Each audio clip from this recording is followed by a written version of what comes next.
After the business trip in London, I came home thinking my husband would be thrilled, and our dog Buddy would be circling my legs, refusing to let go. But as I opened the door and stepped into the living room, it felt like I had entered a different world.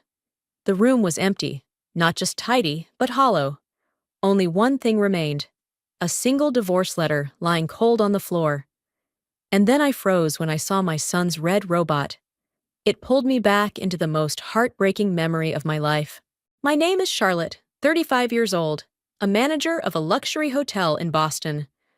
I had just pulled my suitcase through the gate of my house, the damp November chill of Boston still clinging to my coat after a 5-day business trip to London. I called out, "Carter? Buddy?" The same way I always did when coming home. But only a hollow echo from the familiar house answered me. When I opened the door and stepped into the living room, I froze. The entire house looked as if someone had wiped away every trace of a life that once existed here. The sofa was gone. The bookshelf left only pale, rectangular outlines on the wall. The paintings had been removed. Even my favorite beige rug had disappeared. The kitchen was bare, even the wedding dishes gone. The master bedroom was cold, leaving nothing but a dusty outline where the bed used to be. There were no signs of a break-in, only the thick silence of someone who had packed up with full intention. In the middle of the living room lay a divorce letter neatly placed on the wooden floor, as if positioned to make sure it couldn't be missed. And beside it was the thing that almost made my knees give out: Tommy's red transforming robot. The toy my husband, Carter, once ordered me to put away, refusing to let me keep it because bringing it up only makes everything worse. Yet now it was here, lying next to the letter ending our marriage, like a blade stabbing straight into memory. I held the robot to my chest, feeling both abandoned by my husband and dragged violently back to the day Tommy left me 3 years ago. My hands shaking, I called Mila. Less than 30 minutes later, she arrived, still breathless from running up from the parking garage. Mila had been my best friend for more than 15 years, once a detective with Boston PD, before switching to corporate security consulting. The kind of person who always saw what everyone else overlooked. She scanned the house once before saying immediately, "This wasn't a burglary, Lottie. This is intentional clearing." Mila suggested reporting Carter missing, but I shook my head and pointed at the robot. "This isn't something he forgot. This is a clue." Mila knelt beside me, turned the robot over. The reflection of the living room light made her pause. "Why are its eyes 2 different colors?" A chill shot down my spine. 3 years ago, after Tommy kept running into the backyard without adult supervision, I secretly installed a micro camera in the robot's left eye so I could watch him from afar. After Tommy died, I thought Carter had thrown the robot away. I searched everywhere for it. Mila used her small, careful nails to pry open the robot's head, revealing a micro SD slot. She handed me her laptop, her voice dropping low. "Lottie, do you want to see this?" I could only nod. When the screen displayed a folder containing video files from the day Tommy died, my hands shook so badly I had to set the robot down. Mila pressed play. I drew in a deep breath, bracing myself to confront the past I had tried to bury for 3 years, not knowing it was returning, sharper and more merciless than anything I could have imagined. Mila hit play, and the very first frame made my throat tighten. Tommy, my 5-year-old boy, was sitting cross-legged on the green rug in the living room, wearing tiny dinosaur-printed pajamas. The red robot lay in front of him, its low camera angle capturing only half of his round face, just enough for me to see him whispering the nonsensical stories children always invent. The TV hummed in the background, a cartoon episode Tommy had watched countless times, filling the room with a liveliness that made me almost forget I was watching a memory that would lead to tragedy. The doorbell rang suddenly. Tommy set the robot down and ran out of frame, his bright voice echoing, "Daddy, someone's here!" The robot was nudged, the image wobbling before stabilizing, pointing toward the front door. And then I heard the voice that had always unsettled me whenever she came near my husband. Haley Forrester. Her voice rang sharp, angry, unrestrained. "Carter, how long are you planning to play me? No money, no more sleeping with me? Fine, I'll tell Charlotte what happened last week when you were drunk and fell into my bed. I gripped the armrest tightly, my whole body turning cold. Mila glanced at me with concern, but I signaled her to keep going. The video captured Carter lowering his voice, trying to whisper, "Haley, keep it down, Tommy's home." "Kids don't know anything," Haley scoffed, "and you should remember who's keeping whose secrets." Heavy sounds of a struggle followed, then footsteps moving deeper into the house. The bedroom door slammed shut, leaving Tommy and the red robot alone in the silent living room. About 7 minutes later, the video picked up unusual splashing sounds outside, then a sharp plunk. I shot up from my seat, but Mila placed a steady hand on my shoulder, keeping me down. Then came Tommy's scream, small but clear, terrified. "Daddy, help! Daddy!" The splashing weakened, each sound piercing me like tiny knives, but from behind the closed bedroom door, the recording caught only the creaking of a bed and the breathless gasps of two adults, Haley and Carter, too lost in their lust and fear to hear their son drowning. I covered my mouth, but the tears came uncontrollably. Mila paused the video for a moment so I could breathe, but I shook my head and asked her to continue. I had to watch. I owed Tommy that. The robot lay where Tommy had dropped it. The video flipped, but the audio captured everything. 40 minutes later, the bedroom door flew open. Carter appeared in the frame, hair disheveled, shirt unbuttoned, breathing heavily. Haley followed, fixing her tight dress. Carter turned toward the pool, and the moment he shouted, "Tommy!" made me nearly retch from the pain. The video jolted as Carter ran out of frame. A loud crash, the splash of water, then chaos. Mila stopped the video. She reviewed the timestamp, checked the audio, verified the file's metadata. After several tense minutes, she nodded firmly. "This is the original file. No edits, no tampering. No one has touched it for 3 years." I stared at the dark screen after the video ended, my fists clenched so tight, my nails dug into my skin. For 3 years, I had lived in guilt, believing it was an accident.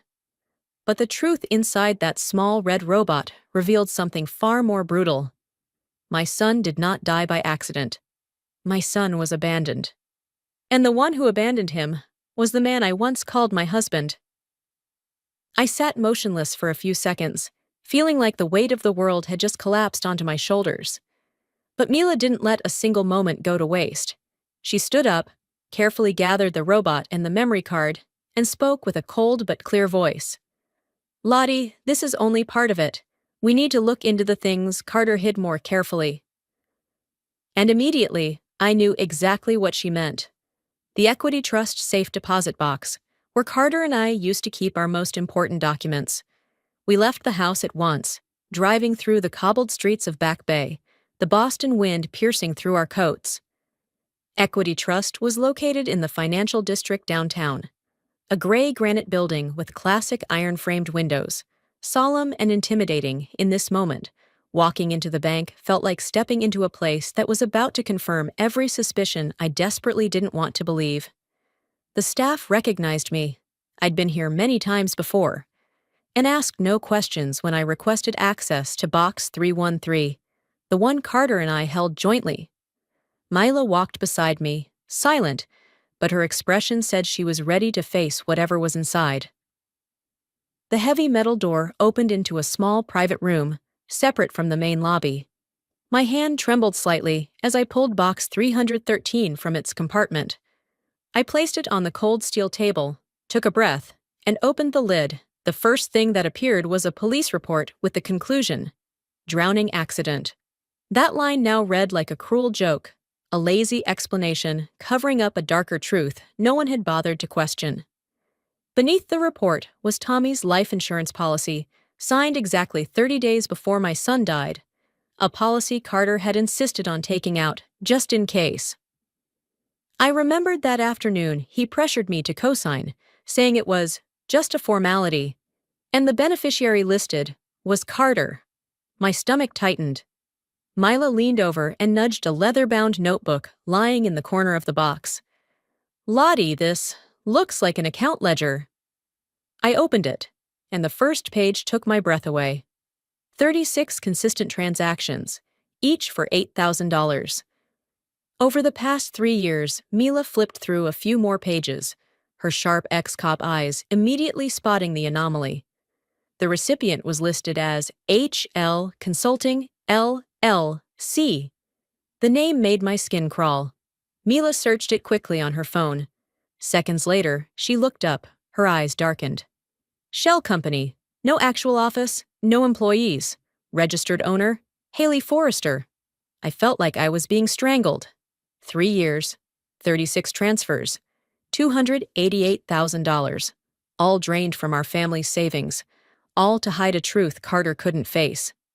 Mila snapped the ledger shut with a sharp click and looked directly at me. Lottie, this wasn't a one-time thing. This was a systematic blackmail operation, lasting years, and Carter let it happen.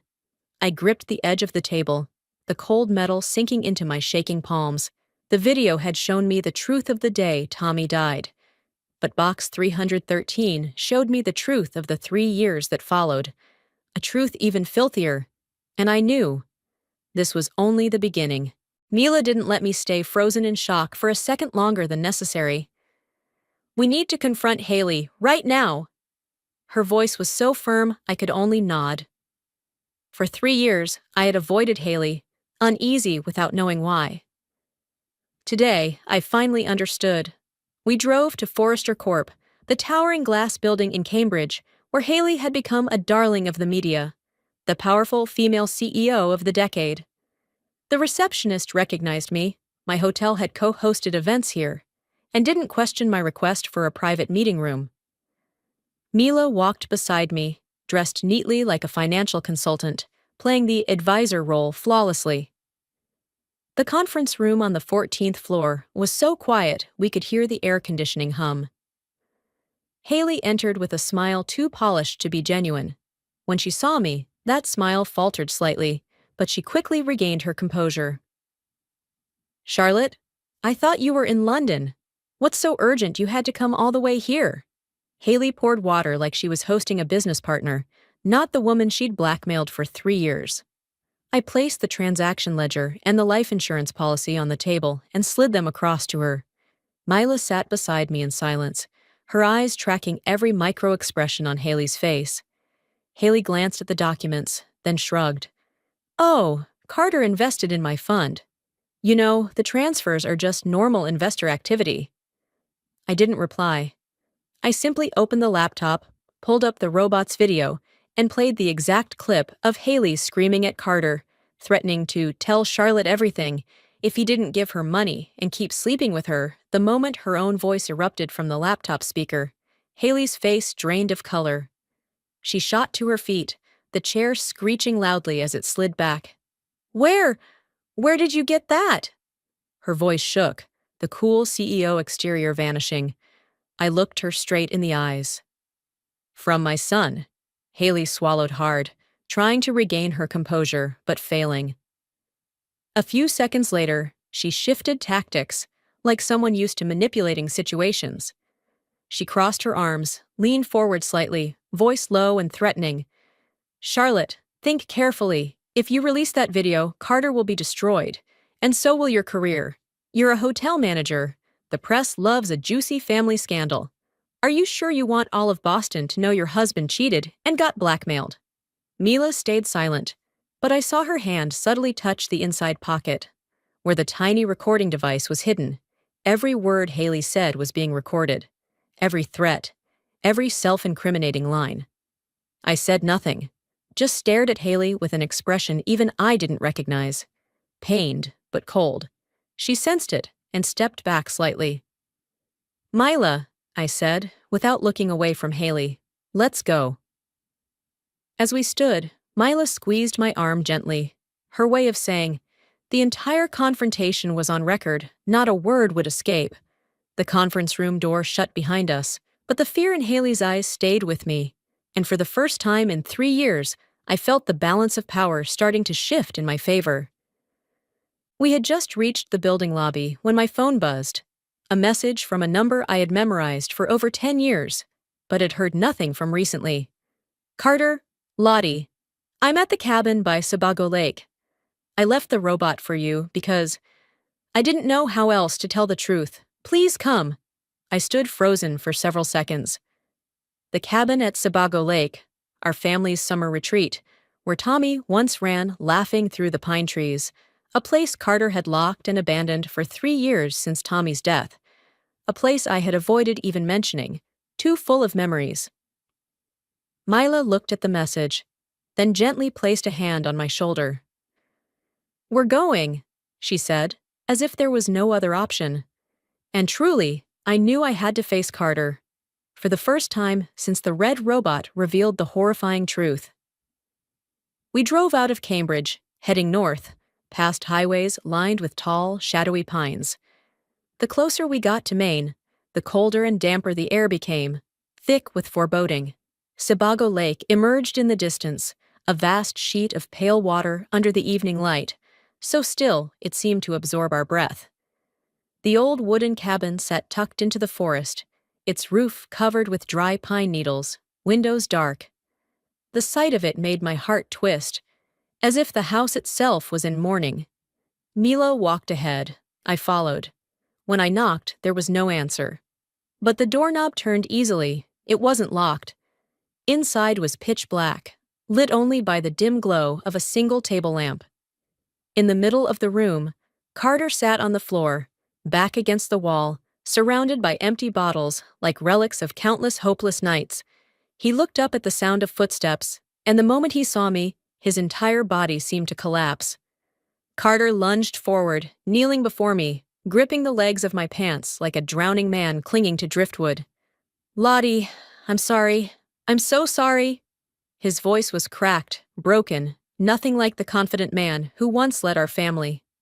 I stood still, not touching him. Mila stood quietly behind me, not interfering, but always ready. Carter struggled to speak through tears. "For 3 years, Haley, she blackmailed me. She threatened to expose everything. What happened that day? Even that I stayed at her house. It started at $8,000 a month. Then she gambled, used drugs, made me raise it to $15,000 a month. Or she'd release it all." He clenched his fists like he wanted to tear himself apart. I just watched. Every word he said only widened the gap between us. Carter went on, his voice hoarse. I knew the robot might have a camera. I suspected it, but I didn't have the guts to check. I thought, if I left the robot, you'd find out, and I wouldn't have to watch you fall apart again." I looked down at Carter, the man I once thought would stand beside me for life. He was kneeling before me, not out of remorse, but because the truth had finally grown too big for him to contain. Mila stepped forward, her voice cold but firm. "Carter, everything you're saying can and will be used in a formal investigation, and we will use it." Carter lowered his head without protest. He knew, from the moment the red robot was turned on, that nothing was under his control anymore. Carter sank onto the old wooden floor, his hands trembling as he rummaged through the worn backpack he'd brought with him. He pulled out an old cell phone, the glass slightly cracked at the corner. Without waiting for me to ask, he opened the voice memo folder and handed it to me, like a man offering up the worst of himself with both hands. You need to hear this." His voice was hoarse, shaking as if it were about to break. Mila stood beside us, watching every movement. Her cold, razor-sharp gaze, never leaving Carter for even a second. Carter pressed play. Haley's voice filled the dim cabin, colder and more poisonous than any memory I still had of her. "If you don't give me $15,000 a month, I'll tell everything from 3 years ago. I'll tell your wife, the press, all of Boston. You think you can run, Carter?" The harsh, grating sound crashed into the walls, leaving no room for air in the small cabin. It felt like someone was squeezing my chest shut. Mila glanced at me, but I only clenched my fists harder, forcing myself not to collapse. Carter stopped the recording and looked at me with a desperation that begged for mercy I no longer had. I asked the question I had avoided for 3 years, the question I knew would change the way I saw him forever. Not just as my husband, but as the man he truly was. "That day, Did you hear Tommy calling for help?" The room fell silent. Carter didn't speak, didn't cry, didn't defend himself. He only stared at the wooden floor, his shoulders caving in inch by inch under the crushing weight of his own truth. And then, he nodded. A small nod, very slow, but enough to shatter every last hope I had left. I grabbed the edge of the table to keep myself standing. My heart tightened, not because of the shock, but because deep down, I had known this for so long and just refused to trust my own instincts. Carter finally forced out words. His voice cracked. I thought he could climb back up. I thought it was just a few minutes. I didn't want Haley to lose it if I got up halfway. A few minutes, my son drowned in those few minutes.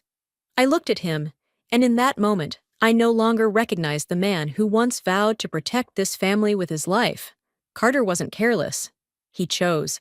He had enough time, enough chances, enough instinct as a father to save his child.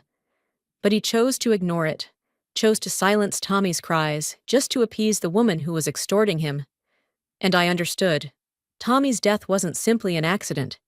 It was the result of a chain of selfish, deliberate, repeated decisions, before, during, and after the moment my son fell into the water.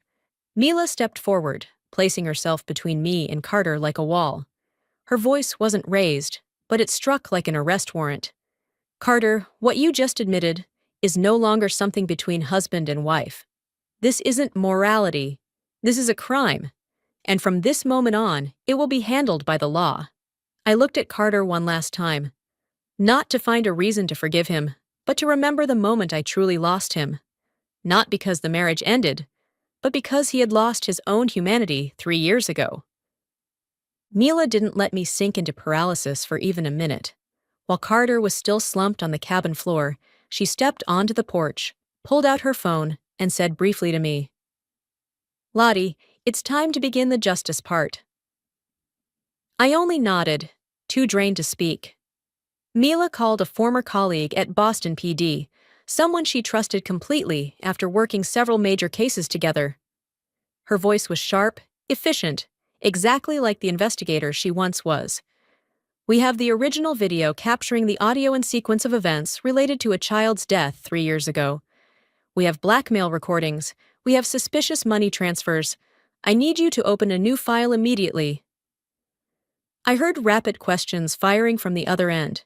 Then Mila opened her laptop, transferring the robot's video, Haley's audio recording, and photos of every page of the ledger.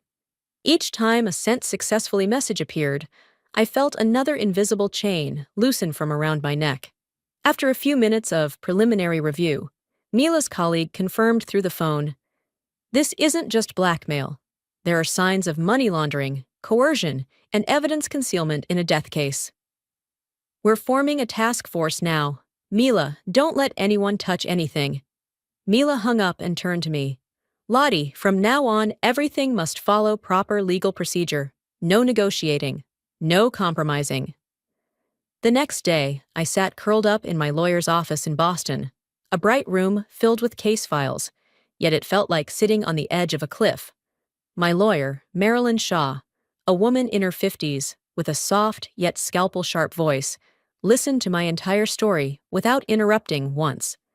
Only after I finished did she clasp her hands together on the desk. "Charlotte, I'll be direct," she said. "From this point on, you're not just a divorcing wife. You're a provider of evidence in a criminal investigation. We must protect 2 things: your legal safety and your post-divorce rights."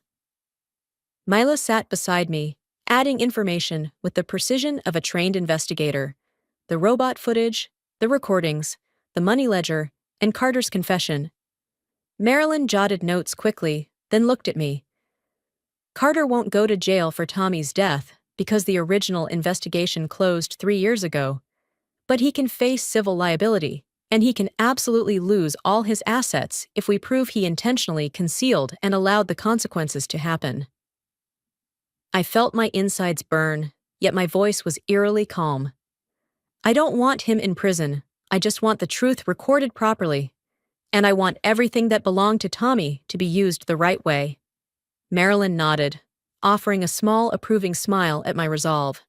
Then we'll proceed like this. You are the one voluntarily providing evidence to law enforcement.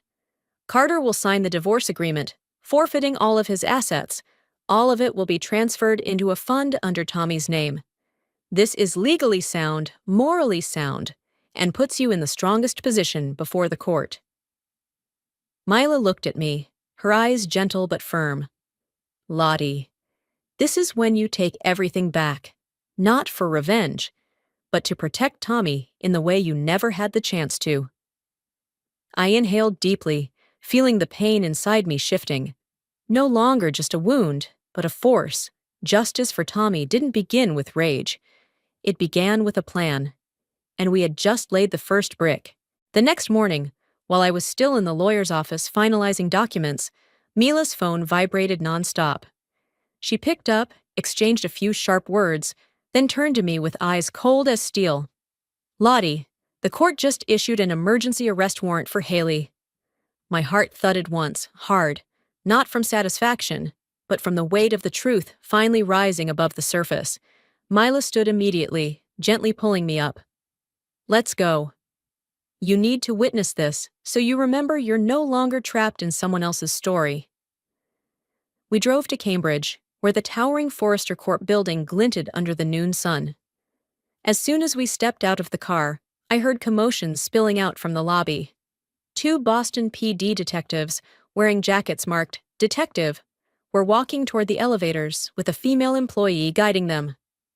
No one needed to say anything. I knew exactly what was about to unfold. Right as the elevator doors slid open, Haley stepped out in her perfectly polished business attire, but that perfection lasted only half a second. The moment she saw the officers, her face froze. Eyes widening, body turning rigid like stone. Haley Forrester? You're under arrest for blackmail, money laundering, threats, and involvement in concealing evidence related to a child's death. The click of the handcuffs echoed sharply through the glass lobby, chilling and final. Haley stiffened, then attempted to pull away. You have no proof. This is a misunderstanding. Carter will... One officer cut her off. We have video, audio recordings, and transfer records. You have the right to remain silent. At the mention of the video, Haley turned her head toward me, her eyes a blend of hatred and fear. I said nothing. I simply stood there, neither stepping forward nor stepping back, as if the last 3 years had finally shifted, returning me to the place I should have been standing all along. On the side of the truth, the news exploded within minutes. The Boston Globe headline blared, Forrester Corp CEO arrested for blackmail. Investigation links to boy's death 3 years ago. WBZ News aired live footage of Haley being escorted away. Social media circulated clips of Haley screaming in the company lobby, flooded with thousands of furious comments.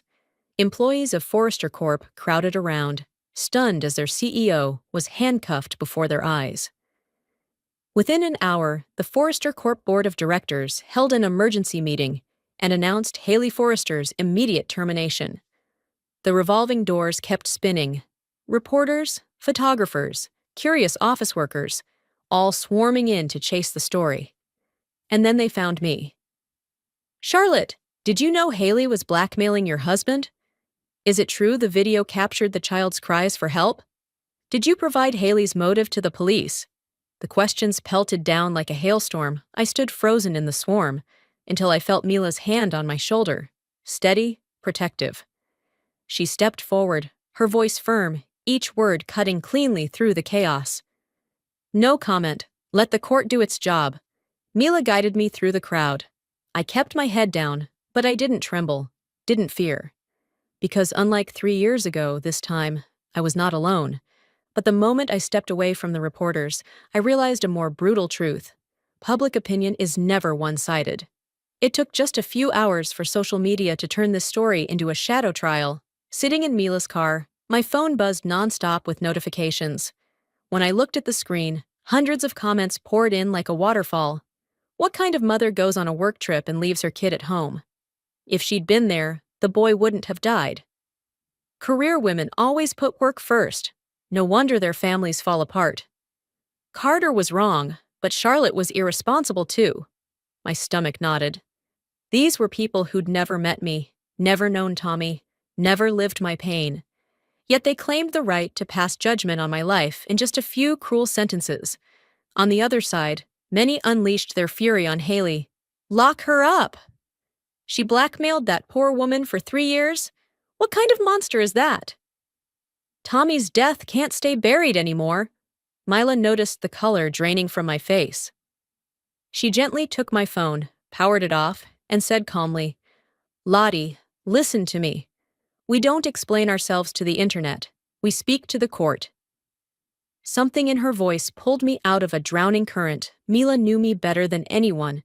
She knew that if someone uttered the words, "You should have been there," I'd start blaming myself again, and that sentence alone could destroy me.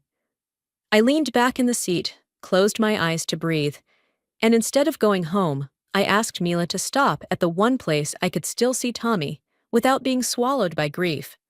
The public pool where he learned to swim. The water was calm and mirror-like under the white lights. I sat alone in the bleachers, listening to echoes, splashing, children laughing, a coach's whistle. These were the sounds of a world Tommy should still be living in. I remembered the first time he floated, lifting his head with wide, proud eyes, grinning so hard I had to film it. That smile was so bright it could warm an entire room. I looked at the water, and the question that had haunted me for 3 years returned. How many kids are just like Tommy? How many don't know how to face the water? Could Tommy's death protect another child from the same fear? And in that moment, with the faint smell of chlorine and the sound of water surrounding me, an idea rose. Not out of rage, but from the love I still carried for Tommy. A love that had never faded. I would start a free swim program for children. I would turn my pain into a chance to save others I would let Tommy live on, in the lives of kids made safer because of him. I stayed a little longer, watching the shimmering surface. For the first time since Tommy died, I felt like I had found a path not rooted in loss, but in hope. I brought the idea of the swimming fund to the lawyer's office the next morning. Marilyn Shaw saw the shift in my eyes. No longer trembling, no longer just grief, now it was determination. Right then, Carter walked in for the next meeting, looking so worn, I barely recognized the man who once stood beside me at our wedding. He entered with his head down, unable to meet my eyes. Mila sat silently in the corner, her eyes sharp and watchful. Carter's lawyer started with bland pleasantries, but Carter cut in, voice raspy. No need to drag it out, I'll sign. The air in the room dropped. Carter took the pen and signed the divorce papers. No negotiation, no conditions, no division. He set the pen down, hands lightly shaking. Under Massachusetts law, marital assets are to be split fairly, but Marilyn stood and pushed forward a waiver of rights agreement. Carter looked at it for a moment, then nodded and signed a second time. I said nothing, just watched him from across a distance we'd never cross again. Marilyn continued, as for the funds seized from Haley, $288,000 and a $200,000 fine. Do you want any of it? Carter immediately shook his head. No, give it all to Charlotte. I don't want not a cent from that. I looked at him, not with pity, but with a kind of cold acknowledgement. He had finally done something right. Even if it was too late, Mila folded her arms and leaned back. That money will go into the fund named after Tommy, she said, marking it into the air. Carter lowered his head even more. I didn't know if he was crying or just trying to disappear. But it no longer mattered. I didn't forgive him. I couldn't. But I didn't want him imprisoned either. I wanted him to live. And to carry with him forever the moment he nodded in that cold cabin. A sentence never spoken by a judge, but one that would hang in his mind forever. A life sentence of conscience. At the end of the session, Marilyn gathered all the papers into 2 files, one for the divorce, one for the district attorney, supplementing the case against Haley. Both will be submitted simultaneously, she said. One to end the marriage, one to begin the journey to justice. I stood up and took a deep breath. The door to my marriage was about to close, but the door to truth, the truth Tommy deserved, was opening wider than ever.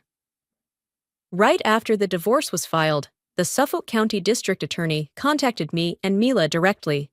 They wanted to begin trial preparation immediately. This was no longer just a blackmail case. It had become one of the most high-profile trials in Boston, involving a child's death and the moral collapse of a well-known CEO. In the prosecutor's meeting room, I saw 3 large files neatly stacked on the table. The DA pointed to each one with a black pen. We're basing the case on 3 pillars: robot footage showing what happened the day Tommy died, and Haley's threats, audio recordings of the blackmail, including the demand to raise payments to $15,000 per month. 3 years of financial records confirming Haley used a shell company to receive the illegal funds. Each piece of evidence was a blade, and all 3 were closing in on Haley Forrester. Mila stood beside me, arms crossed, the strongest anchor I had. When the prosecutor brought up the video, Mila stepped forward, pointed to the metadata, and explained, "The footage is unedited.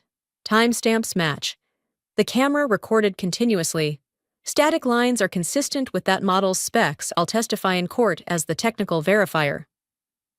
The way she spoke, clear, firm, airtight, made me realize she had fully returned to her sharpest self as an investigator, and I silently thanked the universe that she was on my side.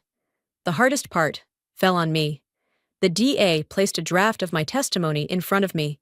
Just seeing it made my heart pound, because I knew it would force me to say my son's name, the details of his death, in front of dozens of strangers. "Charlotte," the prosecutor said gently, "you need to practice this many times, not to toughen up, but to ensure Tommy doesn't just show up as a bullet point in legal documents. You need the jury to see him through your voice." I nodded, though my throat was tight. That night, I sat alone in my new living room, holding the page, reading aloud. Tommy had soft brown hair. He loved red robots, and when he smiled, his eyes squinted. I broke down by the second sentence. Mila had to come over, sit with me for hours, until I could get through the paragraph without my voice cracking word by word. I learned how to turn my grief into language, so that Tommy wouldn't drown again beneath sterile court files. 3 days later, the court office released the official trial date. The media erupted. The Forrester Corp. CEO case became front-page news. WBZ, NBC, Boston, Fox 25. They all flashed red headlines. Haley Forrester trial, blackmail, money laundering, linked to boy's death.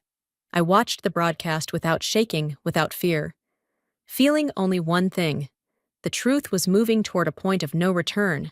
On the day of the trial, Boston was gray and cold, the clouds hanging heavy, like the weight in courtroom 6 of the Suffolk County Courthouse.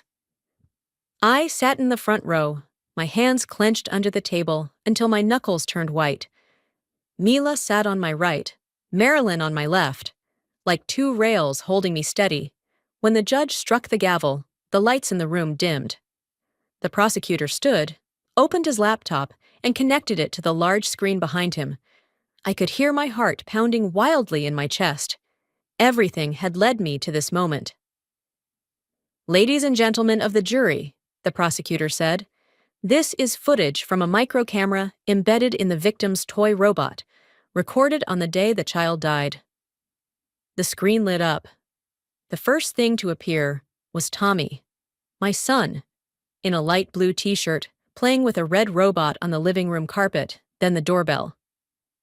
Then Haley entered, her voice sharp, demanding, threatening, then Carter's voice pleading with her to keep quiet, then the bedroom door closing, and then the sound I'll never forget: a splash.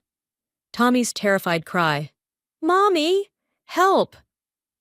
The flailing in the water, and then silence. A silence so long that even the packed courtroom didn't dare breathe. I bowed my head, tears falling onto my hands.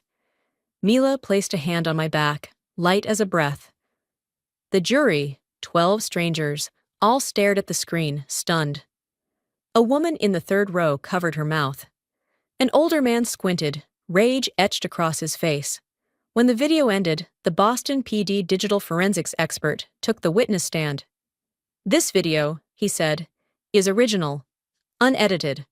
All metadata matches the time, format, and device."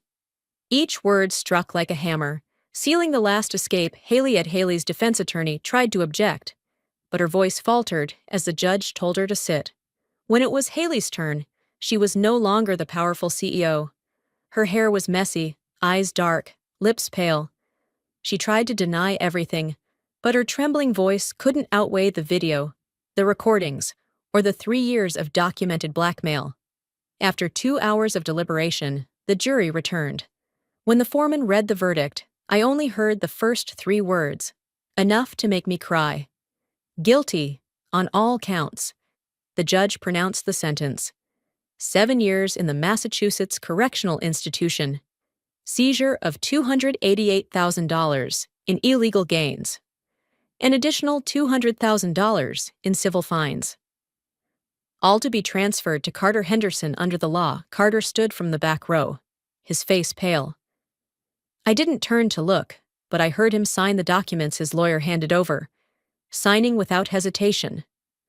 Right then and there, he transferred all the funds to me, with a note, for the Tommy's Safe Swim Fund. I didn't look at him, didn't thank him, didn't blame him. There was nothing left to say. Justice for Tommy, though delayed, though imperfect, was finally written in black ink on white paper, in front of everyone. 2 weeks after the trial, I received a message from Marilyn. "Charlotte, the judge has signed. The divorce is officially finalized." I read the words in silence. No joy, no sorrow, just a quiet sense of release. Like a door that had long been closed, was now sealed by law with a red stamp. I went to Suffolk County Court in the afternoon, signing the final documents. Carter wasn't there. I hadn't expected him to be.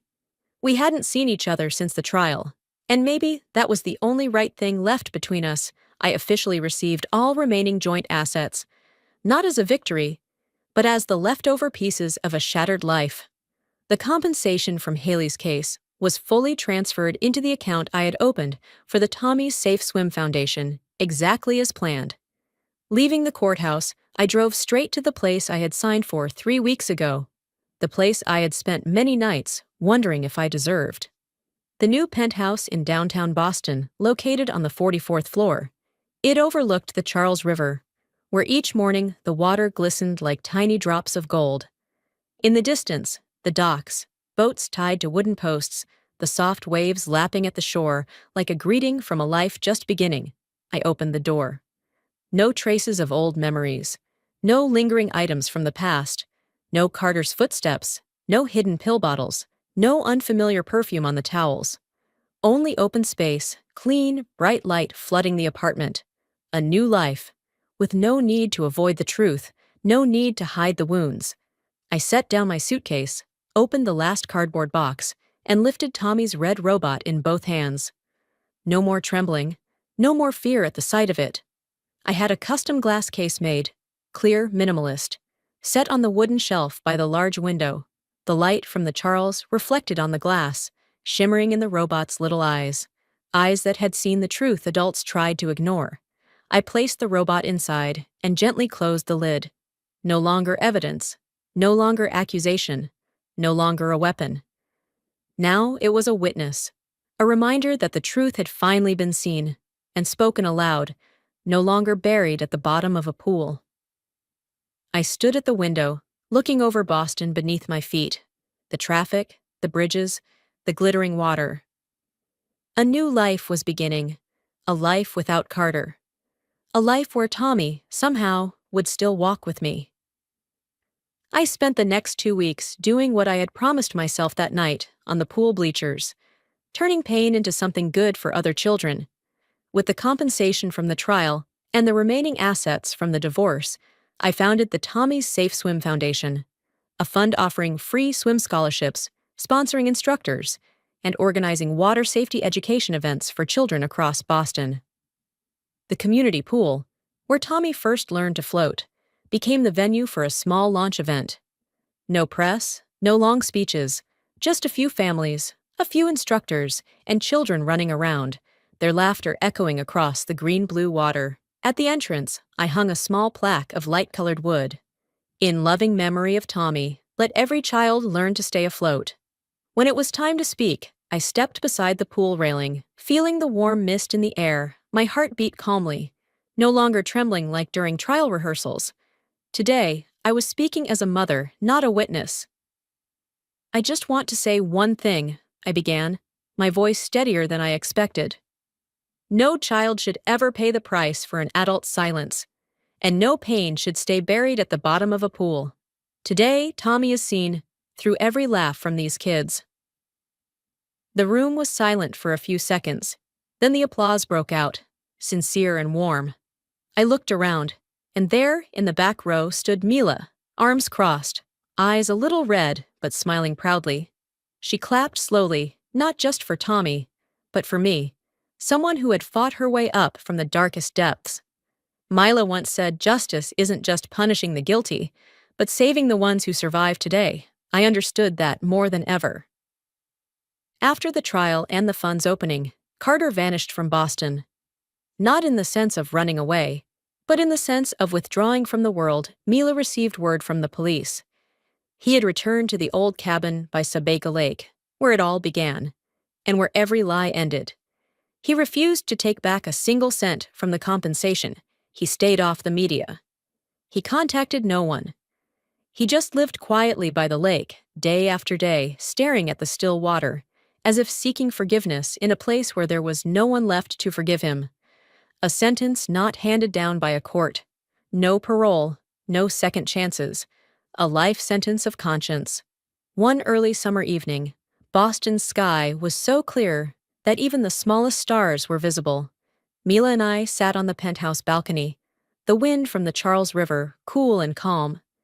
In the distance, the city lights danced on the water, glittering, peaceful, no longer resembling the scene that once took my breath away 3 years ago. We poured 2 glasses of white wine. We didn't speak at first, just sat quietly, like 2 women who had survived a storm and were now savoring the stillness of the first sunny day. I raised my glass, looking out at the city that had witnessed my entire journey. To the truth and to new beginnings. Mila tilted her head, her eyes softening. She clinked her glass against mine and added a line that sealed everything we had been through. "And to Tommy, the bravest little witness." I smiled, realizing that the truth, once seen, can never sink again. The evening breeze moved through my hair, carrying with it a feeling of release I never thought I'd feel again. If this story touched your heart, leave a like or a comment and subscribe to the channel to help it reach the people who need to hear it most.